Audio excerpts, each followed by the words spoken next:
आज हम देखेंगे एक सुपरनैचुरल हॉरर फिल्म टेरोट की कहानी को। मूवी की शुरुआत में हम 7 दोस्तों के ग्रुप को देखते हैं। हेली, उसका बॉयफ्रेंड ग्रैंड, पैक्सटन, पेज, उसकी गर्लफ्रेंड एलिस, मैडलिन और लूकस। इन सातों ने एलिस का बर्थडे सेलिब्रेट करने के लिए एक मेंशन रेंट पर लिया है और सेलिब्रेशन के दौरान इनकी सारी ड्रिंक्स खत्म हो जाती है। अब इनके सामने सवाल ये था कि इस वक्त ड्रिंक्स कहाँ से लाएंगे, लेकिन ये मेंशन सिटी से कोसों दूर था। इन्हें लगता है कि इतने बड़े मेंशन में ड्रिंक्स तो जरूर होनी चाहिए, इसलिए ड्रिंक्स ढूंढते ढूंढते वो आ जाते हैं बेसमेंट के दरवाजे तक, जो कि लॉक था। यहाँ इनमें इतनी चुल होती है कि ये बिना कुछ सोचे समझे वो बेसमेंट का ताला तोड़ के नीचे आ जाते हैं, जहाँ उन्हें काफी सारी पुरानी एंटीक चीजें मिलती है। यानी इस घर के ओनर को पुरानी चीजें कलेक्ट करने का काफी शौक था। उन्हीं चीजों में उन्हें एक बक्सा मिलता है जिसमें उन्हें काफी अजीब और क्रीपी टैरो कार्ड्स मिलते हैं, जिन्हें किसी ने अपने हाथों से बनाया हुआ था। क्योंकि हेली को टैरो कार्ड्स पढ़ने आते थे, इसलिए सभी उसे जोर देते हैं कि हमारा भविष्य बताओ। लेकिन हेली का मानना ये था किसी और के कार्ड्स को यूज नहीं करना चाहिए, ये एक रूल है। पर क्योंकि एलिस का बर्थडे था तो हेली उसे मना नहीं कर पाती। ऊपर आकर हेली कार्ड्स पढ़ना शुरू करती है और पहली बारी थी एलिस की, जहाँ एलिस का कार्ड निकलता है हाई प्रिस्टिस। हेली एलिस से कहती है कि तुम्हारे अंदर हर एक चीज जानने की काफी उत्सुकता रहती है, लेकिन वही उत्सुकता तुम्हें मुश्किल में भी डाल सकती है। तुम तरक्की की सीढ़ी तो चढ़ रही हो, पर संभाल के, कहीं तुम फिसल ना जाओ। ये हाई प्रिस्टिस की वार्निंग है। अब बारी आती है मैडलिन की और उसका कार्ड निकलता है द हैंगमैन। हेली मैडलिन को बताती है कि तुम्हें टेक फेलियर देखने मिल सकता है, पर तुम डर के मारे वहाँ से भाग मत जाना। नेक्स्ट थी पेज और उसका कार्ड निकलता है द मैजिशियन। हेली उसे बताती है कि तुम्हें ऐसा लग सकता है कि कोई तुम्हें दो ओर से खींच रहा हो। इसी बीच जब पैक्सटन बैल्कनी में जाता है तो उसे वहाँ कोई दिखाई देता है, लेकिन लाइट्स ऑन करने पर वहाँ कोई भी नहीं होता सिवाय कचरे के। यहाँ अब बारी थी ग्रैंड की, पर क्योंकि हेली और उसका ब्रेकअप हो गया था तो वो नहीं चाहता था कि हेली अब उसकी जिंदगी में दखल दे, इसलिए उसकी जगह आ जाता है पैक्सटन और उसका कार्ड निकलता है द फूल। उसे बताया जाता है कि तुम्हें अपने करीबी लोगों पर विश्वास रखना होगा और जल्दबाजी में कोई भी फैसला मत लेना। अब सामने आता है लूकस और उसका कार्ड निकलता है द हर्मिट का। क्योंकि उसे रूल्स तोड़ना अच्छा लगता था तो हेली उसे बताती है कि तुम्हें कहीं से पैसे मिलने वाले हैं, लेकिन एक बात का ध्यान रखना होगा कि हर्मिट की लाइट तुम्हें गलत दिशा में ले जा सकती है। सभी का हॉरोस्कोप हेली ने बता दिया था, लेकिन ग्रैंड के मन में पता नहीं क्या आता है कि वो फिर से सामने आकर हेली को अपना कार्ड निकालने के लिए कहता है और उसका कार्ड निकलता है द डेविल, जहाँ उसे बताया जाता है कि तुम्हें किसी चीज को सैक्रिफाइस करना होगा या किसी खास चीज को खोना होगा।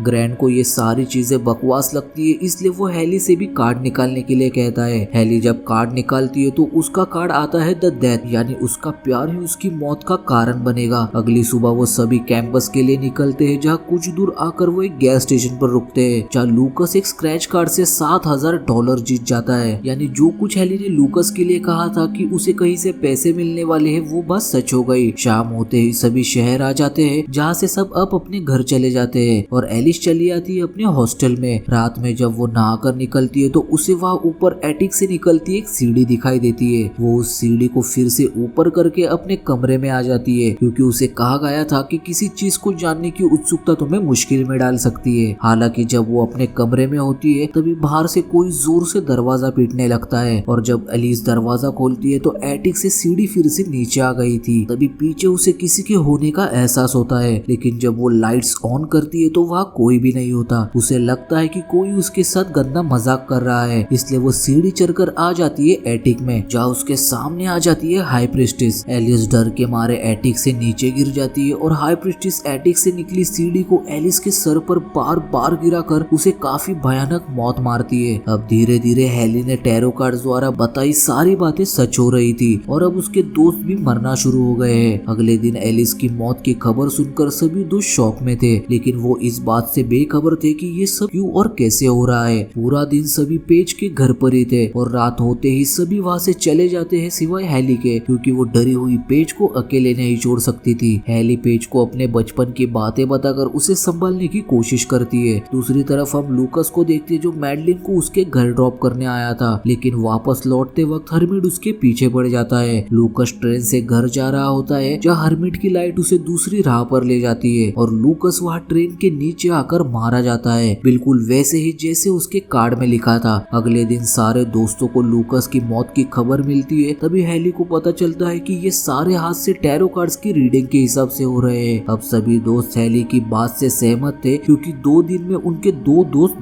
मौत मारे गए हैं और उन पर अब ये डर हावी होने लगा था कि अगला नंबर उनका है सिवाय ग्रैंड के, क्योंकि उसे इन बातों पर विश्वास नहीं था और वो अपने दोस्तों की मौत को बस एक हादसा मानता है। अब उन्हें बचने के लिए किसी की मदद चाहिए थी, इसलिए वो इंटरनेट का सहारा लेते हैं जहाँ उन्हें एल्मा एस्ट्रोन नाम की एक औरत के बारे में पता चलता है जिसने ऐसी डेथ्स के बारे में कई सारे आर्टिकल्स लिखे थे। यहाँ उन्हें मदद मिलने की उम्मीद बस एल्मा से ही थी, इसलिए वो लोग एल्मा को कॉल करते हैं लेकिन कॉल लग नहीं पाता, तो वो लोग खुद आबादी से दूर मौजूद एल्मा के घर पहुंचते हैं। अपने घर के बाहर अनजान लोगों को देख एल्मा दरवाजा नहीं खोलती, लेकिन जब वो लोग बताते हैं कि टैरो कार्ड्स की वजह से उनके 2 दोस्त मारे गए हैं और अब हमारी जान भी खतरे में है, तो एल्मा दरवाजा खोलकर उन्हें अंदर ले लेती है। एल्मा उन्हें बताती है कि जिन टैरो कार्ड्स की तुम बात कर रहे हो वो शापित है। उन कार्ड्स की वजह से पहले भी काफी सारे जाने गई है। कुछ मौतें हुई थी 1952 मैक्सिको में, कुछ 1969 वुडस्टॉक में और कुछ 1988 लंदन में। और लंदन वाले केस में एक इंसान बच गया था और वो और कोई नहीं बल्कि एल्मा खुद है। एल्मा बताती है कि मैं बच गई क्योंकि मैंने दूसरों की रीडिंग्स तो की लेकिन खुद की नहीं, और जब मुझे पता चला कि ये सब इन कार्ड्स की वजह से हो रहा है तभी मैंने उन कार्ड्स को ढूंढकर नष्ट करने की कोशिश की, लेकिन वो कार्ड्स किसी ऑक्शन में बिक कर कहीं और चले गए थे। अब एल्मा उन्हें वो कहानी बताती है जहाँ से ये कार्ड्स आए थे। बात है 18th सेंचुरी हंगरी की, जब राजा अपनी बीवी और अपने होने वाले बच्चे की भविष्यवाणी अपने पर्सनल एस्ट्रोलॉजर से करता है, जहाँ वो बताती है कि जन्म देने वाली माँ और बच्चा दोनों मारे जाएंगे। इस बात को सुनकर राजा गुस्सा होते हुए कहता है कि भविष्यवाणी बदल दो, पर हर बार कोशिश करने पर नतीजा एक ही निकलता है, डेथ। ऐसी भविष्यवाणी करने के लिए राजा ने उस एस्ट्रोलॉजर और उसकी बेटी को राज्य से निकाल दिया, लेकिन कुछ वक्त बाद भविष्यवाणी सच हो गई। राजा की वाइफ और उसके बच्चे की मौत हो गई। राजा गुस्से में इतना पागल हो गया कि उसने एस्ट्रोलॉजर पर काले जादू का इल्जाम लगा दिया। इसके चलते सैनिकों ने एस्ट्रोलॉजर की बेटी को मार डाला। अपने बेटी की मौत का बदला लेने के लिए उस एस्ट्रोलॉजर ने खुद काले जादू से शापित वो भयानक टैरो कार्ड्स बनाए और उन्हीं कार्ड से राजा और सारे सैनिकों की मौत की भविष्यवाणी की और अपने आप को भी सैक्रिफाइस करके अपनी आत्मा को उन कार्ड्स के साथ बांध दिया। जिसके बाद रीडिंग्स के हिसाब से राजा और उसके सारे सैनिकों की मौत हो गई और ऐसे ही उस एस्ट्रोलॉजर ने अपनी बेटी की मौत का बदला ले लिया। एल्मा बताती है कि जो जो इन टैरो कार्ड्स को यूज करेगा वो शापित होगा, यानी ये लोग भी अब शापित हो चुके हैं, उनकी मौत पक्की है। इन सब चीजों को सुनकर हैली और उसके दोस्त कार्ड्स को नष्ट करने के लिए मैंशन की तरफ बढ़ने लगते हैं, लेकिन एक ब्रिज पर आते ही उनकी गाड़ी बंद पड़ जाती है। अब उन्हें अंदाजा हो जाता है कि किसी की तो मौत पक्की है। मैडलिन की रीडिंग थी कि टेक फेलियर देखने मिल सकता है पर तुम डर के मारे भागना मत, लेकिन मैडलिन इस बात से बेखबर डर के मारे भागने लगती है। तभी हैंगमैन वहां आकर मैडलिन को लटका कर उसे मार देता है। बचे हुए दोस्तों को अब कोई भी शक नहीं था कि ये सब उन टैरो कार्ड्स की वजह से हो रहा है, इसलिए पैक्सटन कहता है कि मैं उस जगह फिर से नहीं जाऊंगा जहाँ से ये सब शुरू हुआ है, मुझे मरना नहीं है। ये कहकर वो अपने घर की तरफ निकल पड़ता है, जबकि उसकी रीडिंग्स थी कि जल्दबाजी में कोई भी कदम मत उठाना। उसी दौरान फूल वहां आकर उसे हॉन्ट करने लगता है। पैक्सटन जैसे ही लिफ्ट में आता है फूल वहां भी उसके पीछे आ जाता है और पैक्सटन वहीं पर फंस जाता है। दूसरी तरफ पेज, हैली और ग्रैंड कार्ड्स को नष्ट करने के लिए पहुंच जाते हैं मेंशन में। जैसे ही वो लोग उन टैरो कार्ड्स को आग में डालते हैं वो देखते हैं कि उन शापित कार्ड्स को आग छू भी नहीं पा रही है, इसलिए वो लोग एल्मा को वहां बुलाते हैं। एल्मा बताती है कि इन कार्ड्स में एस्ट्रोलॉजर की आत्मा है, तो इन्हें नष्ट करने के लिए हमें पहले उसकी आत्मा को कार्ड से अलग करना होगा। एस्ट्रोलॉजर को बाहर लाने के लिए एल्मा एक रिचुअल शुरू करती है, पर उसे इस बात का अंदाजा नहीं था कि एस्ट्रोलॉजर की आत्मा क्या क्या कर सकती है। एल्मा एस्ट्रोलॉजर की रीडिंग करे उससे पहले ही एस्ट्रोलॉजर की आत्मा ही एल्मा की रीडिंग कर देती है, जहाँ उसका कार्ड आता है 6 ऑफ स्वॉर्ड्स, जिसके तुरंत बाद ही रीडिंग के हिसाब से 6 तलवारों से एल्मा बेमौत मारी जाती है। ये देख हैली और उसके दोस्त वहाँ से भागने लगते हैं, लेकिन भागते वक्त पेज उनसे अलग हो जाती है और मैजिशियन पेज को हॉन्ट करने लगता है। जैसी उसकी रीडिंग थी कि तुम्हें ऐसा लगेगा जैसे तुम्हें कोई 2 और से खींच रहा हो, और उसके साथ होता भी कुछ ऐसा ही है। पेज अपनी जान बचाने के लिए मैजिक बॉक्स में छिप जाती है, पर उसे नहीं पता था कि उसके साथ आगे क्या होने वाला है। मैजिशियन वहां आकर एक आरी को बॉक्स में घुसाते हुए पेज को 2 हिस्सों में काट देता है और पेज की भी काफी खौफनाक मौत हो जाती है। जिसके बाद टैरो कार्ड्स के डेथ और डेविल अब हैली और ग्रैंड के पीछे पड़ चुके थे। उसी दौरान हैली को एक आइडिया आता है कि अगर मैंने उस आत्मा की रीडिंग कर दी तो उस आत्मा के नष्ट होने के साथ टैरो कार्ड्स भी नष्ट हो जाएंगे। तभी ग्रैंड को डेविल खींचकर अपने साथ ले जाता है, जिसके बाद डेथ अब हैली के पीछे पड़ जाती है, पर हैली डेथ से ज्यादा देर तक भाग नहीं पाती। डेथ हैली को पकड़कर उसे मारने की कोशिश करती है, लेकिन उसका प्यार ग्रैंट वापस आकर उसे बचा लेता है। जैसे ग्रैंट की रीडिंग थी कि मुश्किलों का सामना करना होगा वरना तुम्हें किसी खास को खोना होगा, तभी फिर से वहाँ डेविल आकर ग्रैंट को अपने साथ ले जाता है और यहाँ मौका देखकर हैली उस आत्मा की रीडिंग कर देती है और उसका भी कार्ड निकलता है डेथ। और जाहिर सी बात है कि अगर डेथ आत्मा को पहले ले जाएगी तो हैली की जान बच जाएगी, लेकिन डेथ ये फैसला करती है कि वो एस्ट्रोलॉजर की आत्मा और हैली दोनों को एक साथ अपने साथ ले जाएगी। लेकिन एक बार फिर से ग्रैंट वहाँ आकर हैली को बचा लेता है, इसलिए मजबूरन डेथ सिर्फ आत्मा को ही अपने साथ ले जा पाती है। जिसके बाद अब एस्ट्रोलॉजर की आत्मा के साथ टैरो कार्ड्स भी नष्ट हो जाते हैं, यानी अब से इस श्राप की वजह से किसी की जान नहीं जाएगी। अब जब ये वापस जा रहे होते हैं तभी वो सामने से आती गाड़ी में पैक्सटन को देखते हैं जो अभी भी जिंदा था, जिसे देखकर ग्रैंट और हैली काफी खुश होते हैं। यहाँ हमें पता चलता है कि आखिर पैक्सटन बचा कैसे। दरअसल पैक्सटन की रीडिंग थी कि अपने करीबी पर भरोसा रखो और अगर तुम एनक्लोज जगह पर फंस जाओ तो वहीं रुकना, वहां से बाहर मत निकलना। पैक्सटन ने बिल्कुल वैसे ही किया, वो लिफ्ट में ही रुका रहा, जिस वजह से उसका करीबी उसके रूममेट ने लिफ्ट खोलकर उसे बचा लिया। जिसके साथ ही ये फिल्म यहीं पर एंड हो जाती है।